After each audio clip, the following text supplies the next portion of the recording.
Nagsalita na si Herlin Nicole Budol kaugnay sa kanyang live video na nag-viral.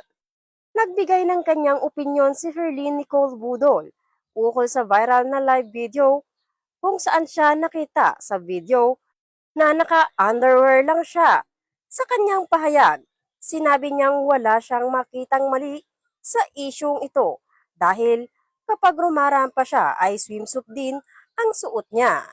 Marami ang sumang-ayon sa punto ni Herlin na ang issue sa underwear ay hindi dapat bigyan ng sobrang pansin, partikular na sa mundong kung saan ang paggamit ng mga revealing na damit ay karaniwan sa mga entertainment events tulad ng fashion shows at beauty pageants.